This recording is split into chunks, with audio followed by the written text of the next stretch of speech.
The driveway held Derek's truck and my mother's Camry, same as always. I parked on the street. That detail shouldn't have meant anything. I'd been parking on the street for 22 months. But that night, coming off a double, 7 to 11, 11 to close, back to back, the second shift covering for a woman named Carla who had a sick kid and nobody else to call, with Abby asleep in the car seat behind me, lips parted, her purple unicorn clutched sideways against her chest. I sat at the curb for a moment before cutting the engine and looked at that driveway and thought, even the concrete has a different deal than I do. I did the math so often it had stopped feeling like calculation. It was just breathing. $1,400 a month to my parents, rent. $160 to Miss Darlene 2 streets over, who kept Abby Monday through Friday and sent her home with finger-painted suns and macaroni necklaces, and a love so uncomplicated it made my throat hurt to witness. $60 in gas. That left roughly $120, give or take, for food, laundry, Abby's vitamins, Abby's shoes, the copay when she had her ear infection in October. My take-home from the Hampton Inn off I-75 was around $1,700. The math did not work, and I did it anyway every night looking for a line I might have drawn wrong. I had not drawn any lines wrong. My mother had presented the arrangement as generosity. There was a room, she said. It didn't make sense for me to waste money on some apartment when I had a room right here, and wouldn't that money be better spent on Abby? I should think about Abby. I was always thinking about Abby, I said. She smiled the way she smiled when she considered the matter closed. The rent was $1,400 a month. Derek, 31, lived in the basement. He bartended 3 nights a week and slept until noon and left his laundry in the machine for 36 hours at a stretch damp. He paid nothing. Amber, 23, worked part-time at a nail salon and spent evenings on her phone and left dishes in the sink with a layer of dried egg that required actual labor to remove. She paid nothing. My mother said she was young. She was still getting her footing. I was 28 with a 4-year-old. My footing was apparently not a consideration. The cleaning was the thing nobody named directly. My mother had a way of implying, at the dinner table or over the phone or in the kitchen doorway, that if I stayed on top of things, she might consider adjusting the rent. Might consider. If I keep up with things, meaning, if the downstairs bathroom is scrubbed and the kitchen counters are wiped down and the vacuum tracks are visible in the living room rug, and the towels are folded the way she liked, the short fold, which is not how I fold towels. She never adjusted the rent. She adjusted the language. The implication was renewable, the reduction was perpetual future tense. I came home from 8-hour shifts and cleaned the house. My hands cracked at the knuckles by November. Abby found a box of princess bandages, the kind with the holographic crowns, and applied them with surgical gravity, her small face concentrated, repositioning each one until she was satisfied. She said, "There, that's better." I looked at my hands and thought about the women I cleaned hotel rooms beside, what their hands looked like, and then I stopped thinking about it and put Abby to bed. My father worked, came home, watched sports, and reclined. He was not a cruel man. He was a man so thoroughly accustomed to the conditions of his own life that he had stopped seeing them. He spoke to Derek about the truck, about the game, about the thing happening at the bar. He spoke to me in passing. When I won a district recognition through the hotel's community partnership program, I'd organized a linen drive for a family shelter, spent 3 months on it on my own time. My mother put a single thumbs up in the family group chat. My father said nothing. Derek sent a fire emoji. That was the year. Abby's daycare held a fundraiser in February, a spaghetti dinner in the church basement on Linden. I took her. We sat with Miss Darlene and her husband and 2 of the other kids and their mothers and ate off paper plates, and Abby wore her dress with the cherries and raised her hand to say the blessing without being asked, which made Miss Darlene's husband cry a little. Nobody from the family asked about it. I hadn't expected them to. I noted it anyway, the way you note things that accumulate over time into something you can't name until the night you're sitting outside your parents' house in the dark, looking at a driveway that never had room for your car. I unbuckled Abby and carried her inside. The Thursday 2 weeks before everything happened, I came home from a double to find the family at the dining room table. Pot roast, rolls, the good dishes. My mother looked up when I came through the door and said there were leftovers in the kitchen if I wanted to fix myself something. Abby woke up when she smelled the food. She always woke up for food, some animal sense for it, and ran toward the table because she is 4 and that is what 4-year-olds do. She tried to climb into an empty chair. Amber said, "Oh, that's actually where my bag is." My bag, a leather tote, sat in the chair. Amber moved it to the floor. By then Abby had lost interest and gone to the kitchen doorway to look at the roast. I fixed her a plate. The chairs had been moved from the kitchen into the dining room to accommodate everyone. We ate at the counter. Abby didn't notice. She ate her roast and told me about a caterpillar she'd seen at Miss Darling's and asked whether caterpillars got cold. I said I wasn't sure. She said we should get it a little sweater. I did not say anything to anyone at the dining room table. I loaded the dishes, put Abby to bed, scrubbed the pot roast pan, and went upstairs. The switch had tripped. I just hadn't done anything with it yet. The Sunday that did it was 2 weeks later. My mother made her lemon chicken, the one dish I'd never been able to argue with, the one that made the house smell like something permanent and good. She brought it to the table and we sat down, all of us, and for about 4 minutes it was the closest thing to ordinary we'd managed in 2 years. Then my mother looked across the table at me and said, "Zuri, has the upstairs bathroom been done this week?" I had worked 43 hours that week. I had cleaned Miss Darling's pickup window so Abby's tuition posted on time. I had bought Abby new shoes because her left sneaker had a split in the sole, and the sock was getting wet on the walk from the car to the door.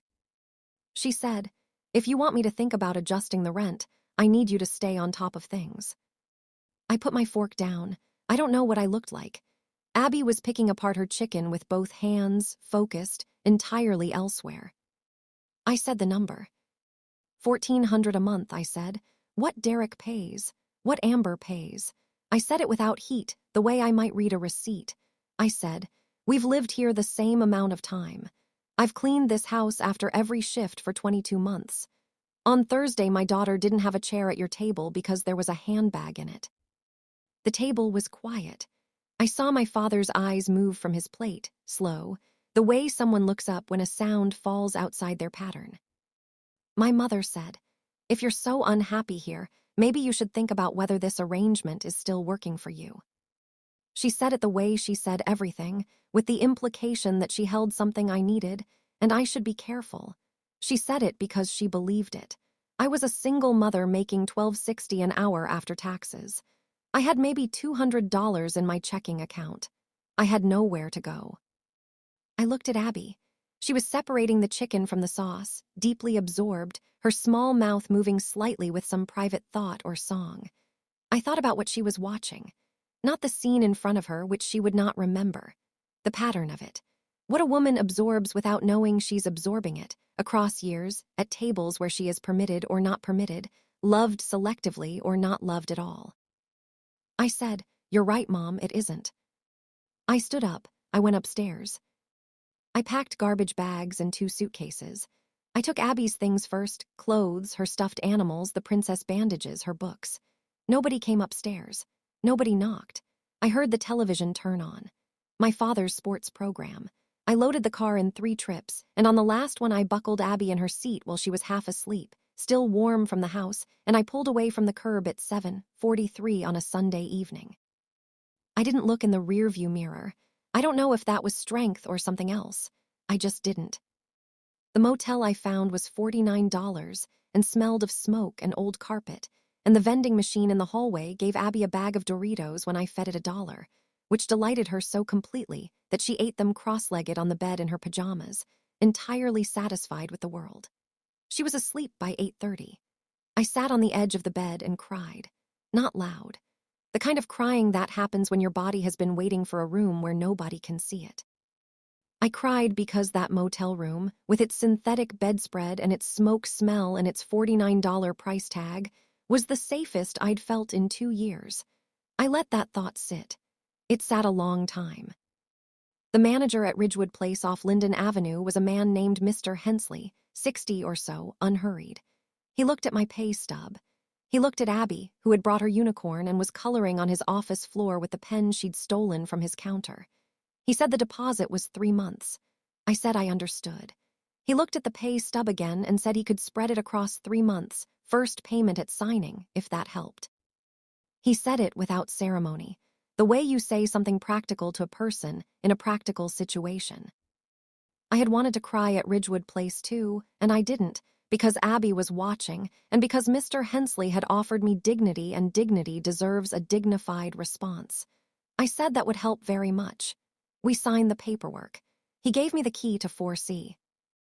Apartment 4C was 1 bedroom, beige walls, a window that looked at the side of another building, a bathroom with a slow drain. It was the best thing I'd ever signed my name to. I bought an air mattress from Goodwill for $12 and we slept on the floor of the bedroom, Abby and I, with her unicorn between us. She called it camping. I told her she was right. It was exactly like camping. The first morning she woke up and looked at the bare room and said, "Mama, this is our house now." I said yes. She said, "It needs pictures." I said we'd get some. She nodded with the gravity of a woman approving a renovation plan. I ate 1 meal a day for the first 3 weeks. I didn't make a decision about it exactly, it just resolved itself that way, the arithmetic of it. Abby ate 3 meals. Miss Darlene, who had followed us, thank God, was 2 streets away again. I worked 6 days. I did the math every night and the math did not work and I did it again anyway. No one from the family called. I checked the group chat once, out of something I can't name, habit, maybe, or the stubborn human wish to be noticed leaving. I was no longer in it. Amber had removed me. That landed differently than anything else had. Not the rent, not the counter, not the chair. That little erasure. That particular administrative act of someone who knew some part of her and did it anyway. 6 weeks after I left, on a Saturday morning in March, Abby got to my phone before I did. She'd figured out the swipe. I heard her say, "Hi, this is Abby," in the voice she used when she was performing for an audience, and I came out of the bathroom to find her holding the phone toward me with enormous satisfaction. I took it. Ruth Fisher's voice, low and warm and slightly surprised. "Abby, baby, is that you? Where's your mama?" My grandmother had just called the Kettering house. Derek answered, apparently, and mentioned I'd moved out weeks ago. She asked why nobody had told her. I had no clean answer. The honest one was complicated. Donna had built in me over a long time a reflex that made asking for help feel like evidence of failure. And I had been in survival mode, which has its own narrowing effect on the things you can see from inside it. I told her the short version. There was a pause. Then her voice changed, dropped into something quieter, more controlled, that I had heard perhaps twice in my life and always at serious moments. She said, "She charged you $1,400 a month." I said, "Yes." She said, "And your brother and sister paid nothing." I said, "Nothing." Another pause. She said, "I'm getting in my car." I said she didn't have to do that. She said, "I didn't ask for permission. What's your address?" Ruth drove 2 hours from Lancaster through a rainstorm that was turning the highway into something close to a river. She arrived at noon in a soaked canvas jacket, carrying 2 paper grocery bags and a quilt from her own bed. She walked in. She stood in the doorway of 4C and looked at the air mattress, the bare walls, Abby's corner with its few books stacked in a milk crate from the dollar store, the kitchen with nothing in it but a box of cereal and a half-gallon of milk. She didn't say anything for 30 seconds. Then she looked at me, and her eyes filled, and she said, "Oh, baby, how long have you been living like this?" I couldn't answer. I walked into her, and she put her arms around me, and I cried in a way I hadn't let myself cry since the motel. Because something about a 73-year-old woman driving through a rainstorm with a quilt and groceries breaks the thing you have been holding together. Abby grabbed Ruth's leg and pressed her face into her hip. She said, "Grandma Ruthie, we're camping." Ruth looked down at her and said, "Not anymore, sweetheart." She unpacked the groceries like a woman with a mandate. Chicken thighs, rice, green beans, a can of soup, bread, butter, peanut butter, a box of juice pouches, a packet of Abby's fruit snacks because she'd remembered, somehow through everything, that Abby liked the ones shaped like sharks. She cooked standing at the counter because there were no chairs. Abby sat on the floor and drew at her milk crate table. Ruth and I stood side by side at the kitchen counter while the chicken cooked, and I told her everything. The full version, 22 months of it. The rent and the cleaning and the thumbs up in the group chat and the chair and the drive away at 7:43 on a Sunday evening with the television going in the next room. Ruth listened without interrupting. That was not her nature. By the time I was done, her face was stone. She asked me for Donna's number. I knew better than to ask why. She called from my kitchen, speaker on. Donna answered on the third ring, surprised, warm. She liked Ruth, in the way she liked anyone who confirmed her version of things. Ruth told her where she was sitting and what she was looking at. She asked Donna to explain. Donna began to perform. She chose to leave. I didn't make her, she said. I tried to help her. I gave her a reduced rate. She was never happy, whatever I did. Ruth said quietly, stop. She named the $30,000. She said it clearly. I gave you $30,000 for the down payment on that house 20 years ago. She said what it was for. She said what it had been used as instead. She said, you charged your daughter with a 4-year-old $1,400 a month to live in a house I helped buy. You put her child at a counter because there were no chairs. She stopped. Then she said, I am ashamed of you, Donna. She invoked my grandfather. My father's father, 8 years gone, a quiet man who had believed, practically and without ceremony, that family was what you did, not what you claimed. Ruth said his name once. Donna made a sound on the other end of the phone, a small sound, like something giving way. Ruth didn't wait for a response. She said goodbye and she hung up.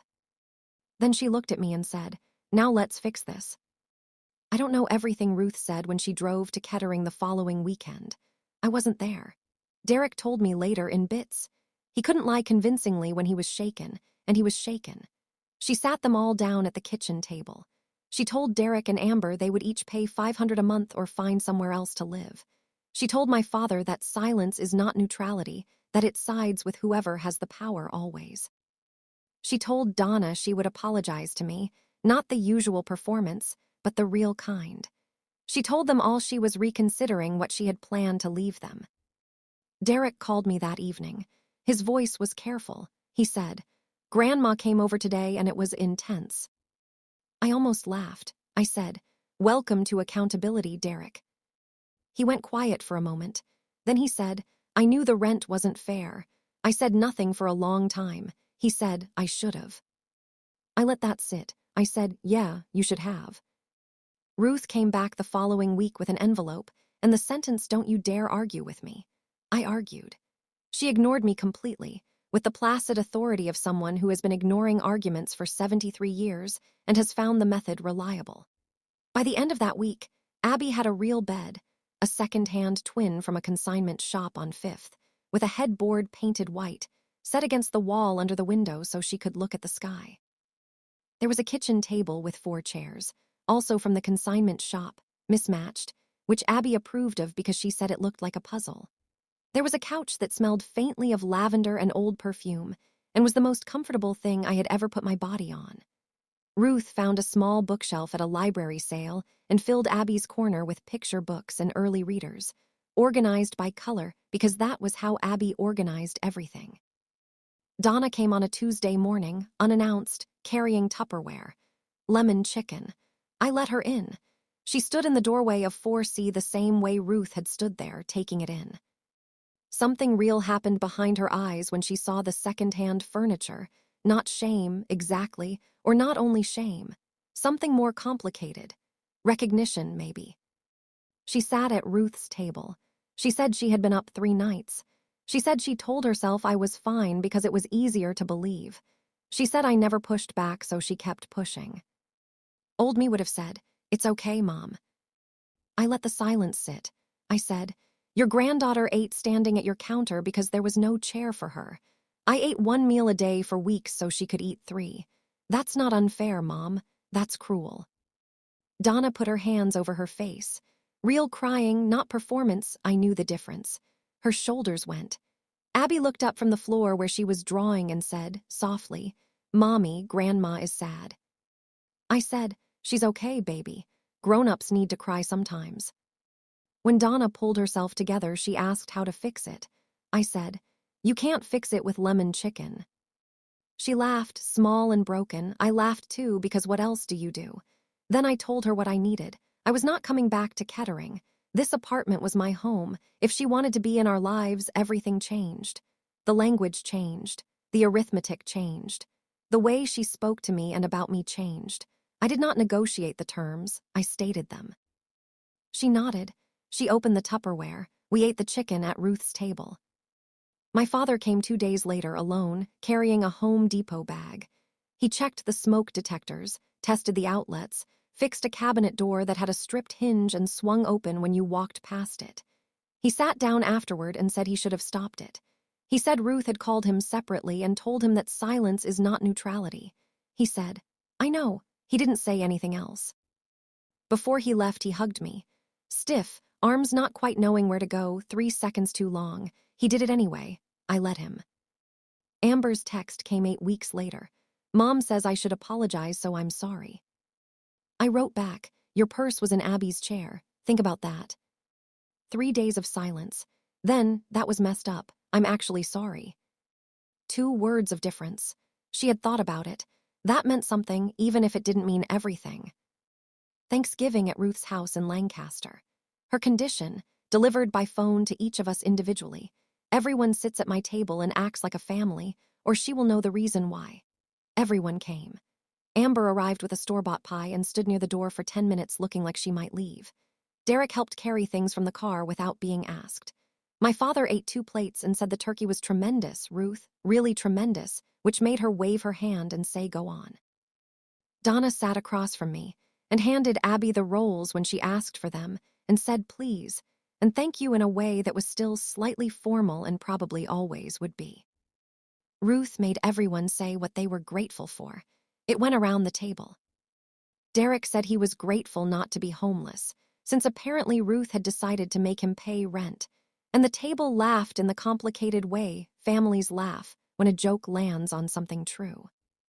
My father said he was grateful for the turkey. Donna looked at me across the table and said she was grateful her daughter was stronger than she deserved. The table went quiet. Abby looked up from her plate and announced, with great clarity, that she was grateful for Doritos. The laughter broke something open and let the air back in. After dinner, Donna and I washed the dishes in Ruth's kitchen. She washed, I dried. Ruth sat at the table with Abby and read her a picture book, the same one 3 times which Abby required. The sounds of it came through the doorway. The water ran. The dishes passed between our hands. We didn't say anything important. We didn't need to. It was quiet and it was enough, and that was a different kind of thing than I had expected. 2 hours back to Dayton. Late, Abby asleep behind me, her face turned toward the window and the dark fields going past. The road ran straight ahead through the Ohio night, flat and undemanding, the kind of road that doesn't ask anything of you except that you keep going. I thought about the driveway in Kettering, the way I used to sit at the curb before cutting the engine, the particular arithmetic of a life that didn't add up. The math was different now. Not fixed, different. I still worked 6 days a week and the couch was second-hand and the apartment off Linden wasn't anyone's idea of arrival. But Abby had a bed and a bookshelf and a chair at every table we sat down to. She had a mother who had learned, late and at some cost, that staying in a room where you have been made to feel you don't belong is not humility. It is permission. The road went straight ahead. The dark was just dark. It belonged entirely to me.